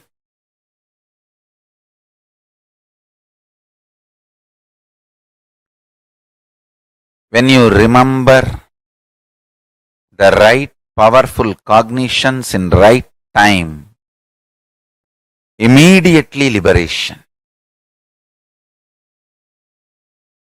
Anything does not liberate is not right remembrance. Anywhere the right remembrance happens, immediate liberation. Listen.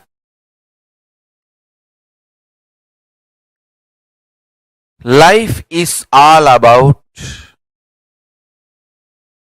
how many times you remember powerful cognitions and experience liberation, and how many people you help to remember powerful cognition and manifest enlightenment. That's all. That's all. Understand? The more and more people you support to get powerful cognitions, the more and more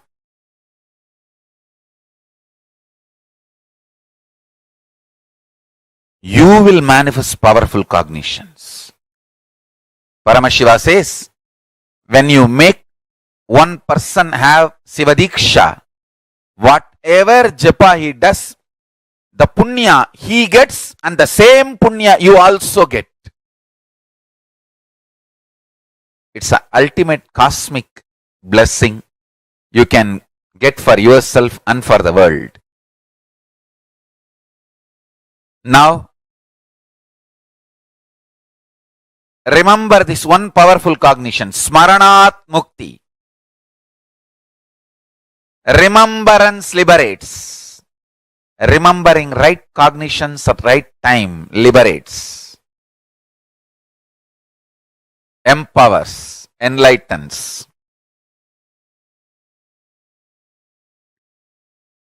Remembrance enlightens.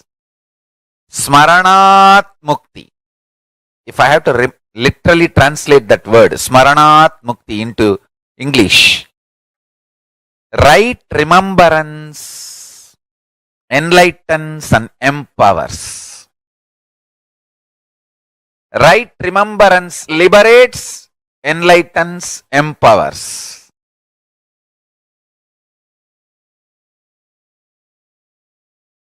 Smaranat Mukti Arunachalam.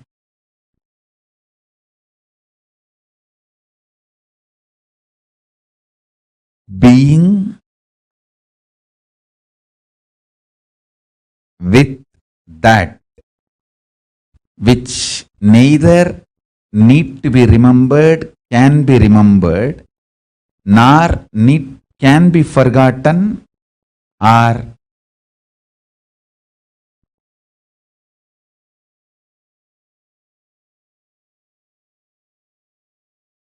forcibly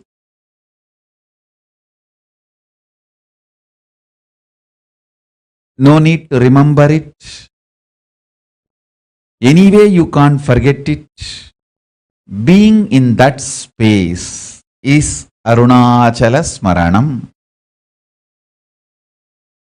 Now I'll initiate all of you. Whatever I received from my Guru Parampara, I'll transmit that to all of you. Listen.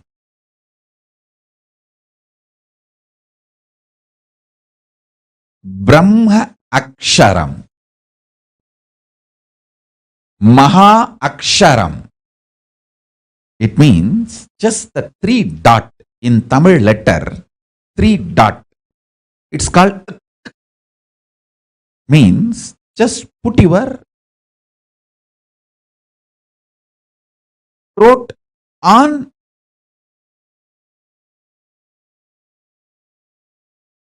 your upper palate. Lock the throat into the upper palate.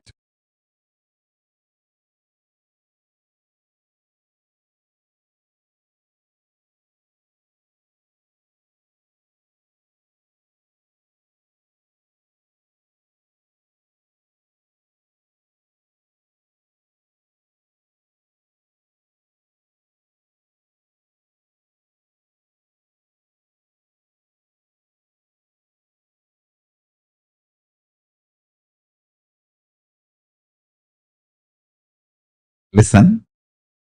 Listen sincerely. I'll repeat. Brahma Aksharam.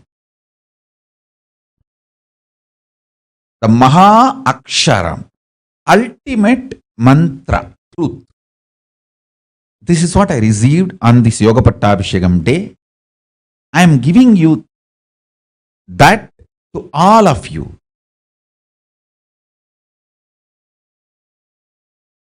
It's like a technique.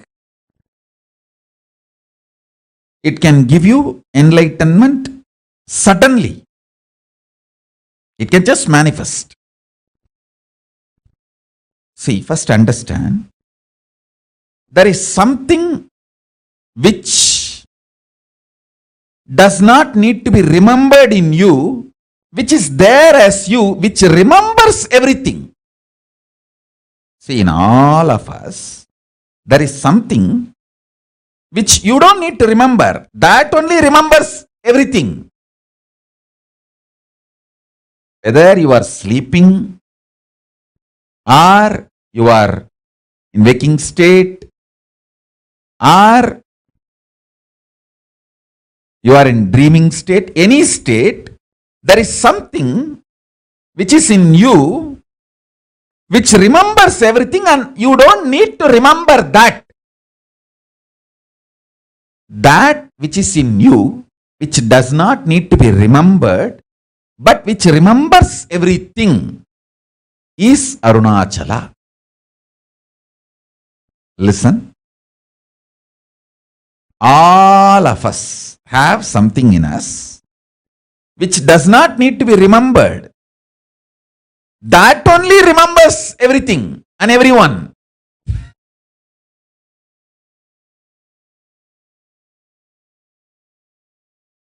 That is Arunachala. That is the most powerful reality. Remembering which does not need to be remembered or cannot be remembered, which remembers everything. In you, there is something which cannot be remembered or forgotten, but that only remembers everything, including what you think as you. Listen. Cognizing that,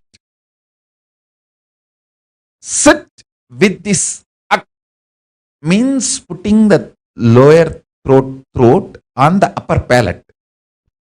It's a Tamil letter. Just project that Isaki Swami's page.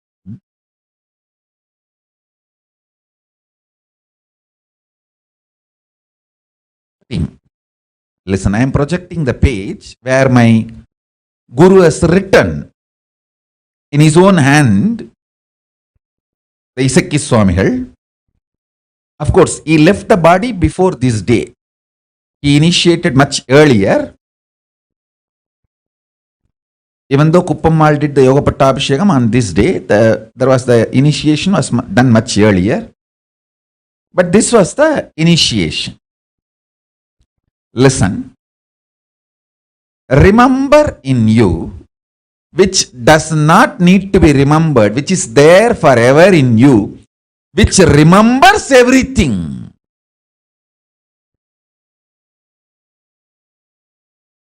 In you there is something which you don't need to remember, you can't forget, which remembers everything. Listen to these three qualities. In you there is something which can't be forgotten, which does not need to be remembered. It is there all the time. That only remembers everything in you. This three quality is what the three dot. The three dot is these three qualities.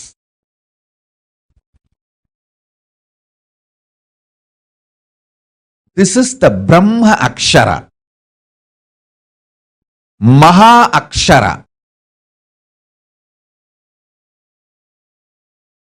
Remember this three quality. There is something in me which does not need to be remembered, which is there all the time, which cannot be forgotten, which is there all the time. Whether I am sleeping or deep sleep or dream, it is there. That's why when I wake up, I just know I slept well. So even through the sleep, that is there alive. And that only remembers everything.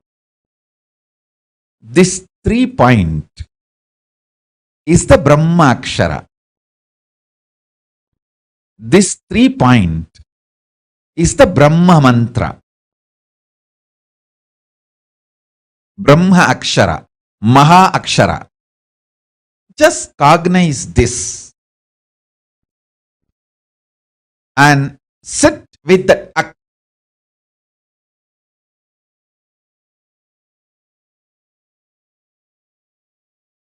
This is Arunachala Smaranam.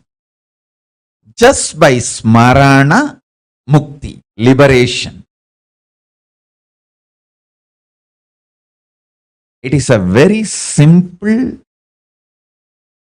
but very clear initiation. All those were done. I'll give you now the essence. Listen carefully. Number 1. Brahma Dhyanam means being in that ultimate Parabrahma, Paramashiva, Parandama, which is the ultimate. Paramam, Paramatma, Paramashakti. All these words you can use. That Paramam, ultimate. Being in that Paramam, that is called Brahma Dhyanam. Brahma Aksharam, the syllable which puts you in that space. Mahā Aksharam, Brahma Aksharam. That Brahma Aksharam is this 3 dot. You can see in my own Guru's handwriting, Brahma Dhyanam, that word in Tamil it is written, and 3 dot.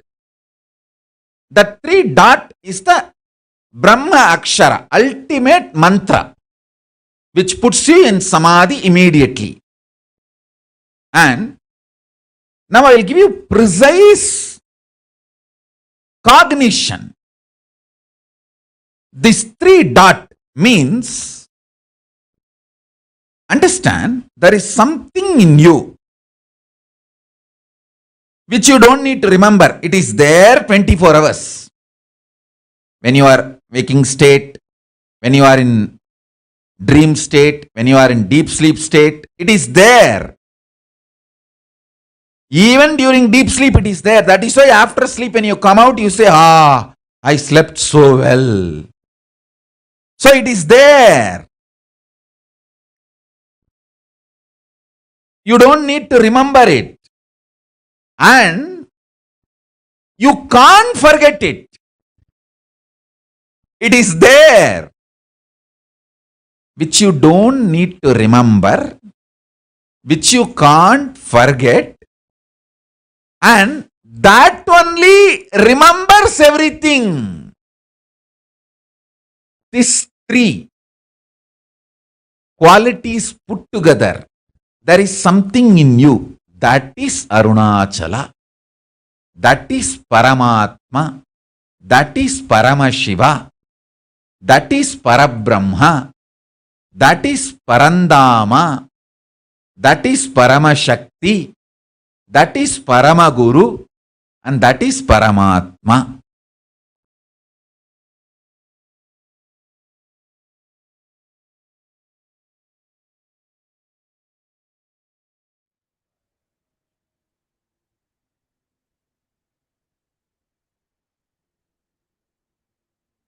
So beautifully, Swamiji explained to us the understanding of Smaranat Mukti Arunachala. Each of you right now, take a moment, type in post, what is the exact understanding you got? And Swamiji said about Arunachala, what is it exactly, precisely what did you get as an understanding? Please take a moment and post.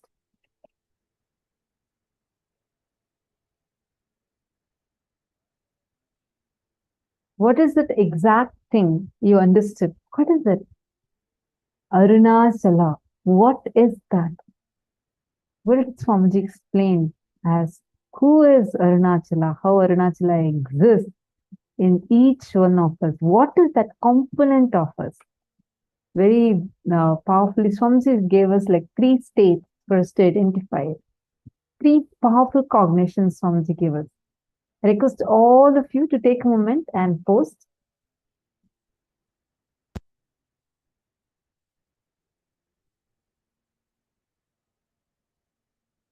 Okay, Bliss.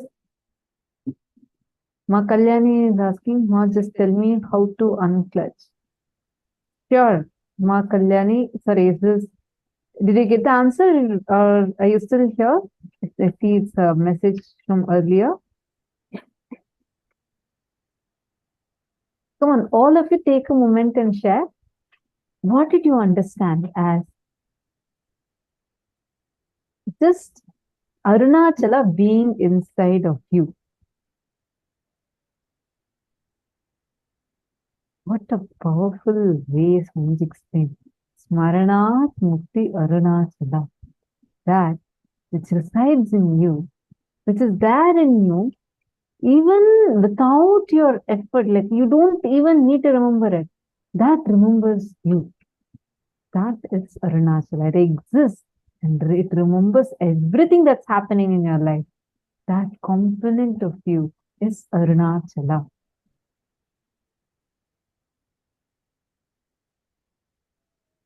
Rajashri Utsavaya has posted, you're not a human being having spiritual experience. You're a spiritual being having a human experience. Absolutely.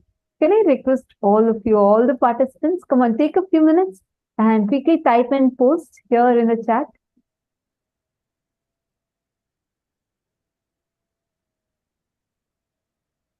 Nityanandam, Jeronimusaya, Taikizang, Govindanaya, Ashokaminaya. Can I request all of you take a moment and please post in the chat, what did you understand as Arunachala? Who is Arunachala? Like, how does Arunachala exist inside of us?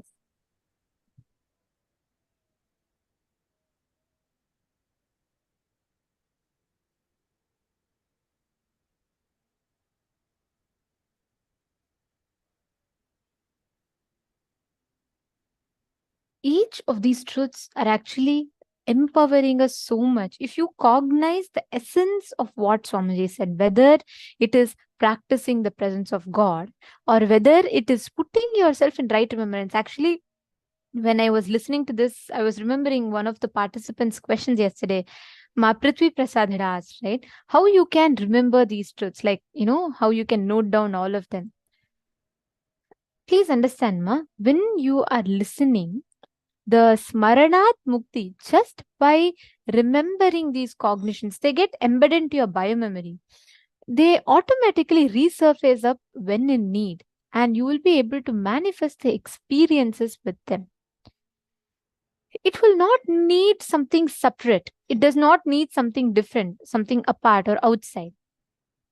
Something that remembers, that's right, Ma Prithvi Prasad, correct. Something that remembers within us.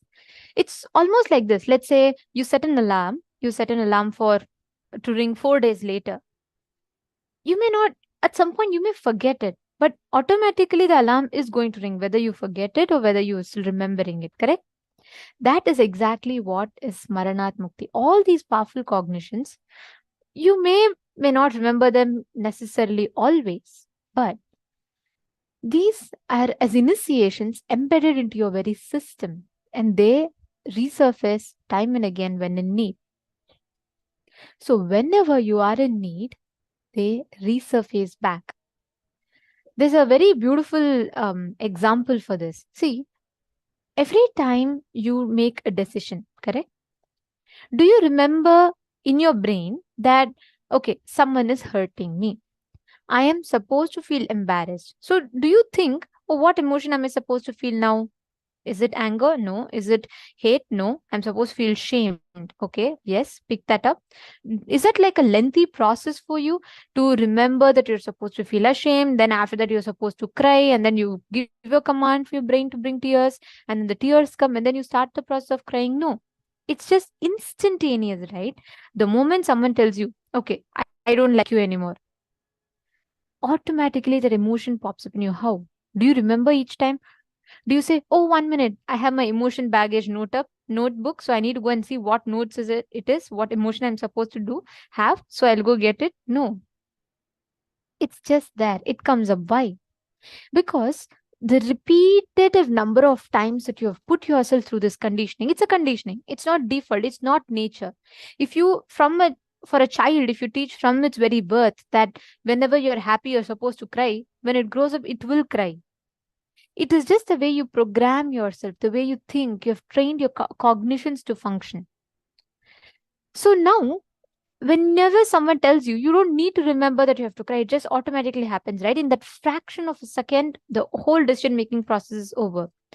Same way, it's the exact same science, but applying it for the good purpose. Like, for example, the same science when you use for powerful cognition. Every time someone hurts you, what do you remember? Consciously, at least 30-40 times, if you tell yourself, okay, now am I reacting?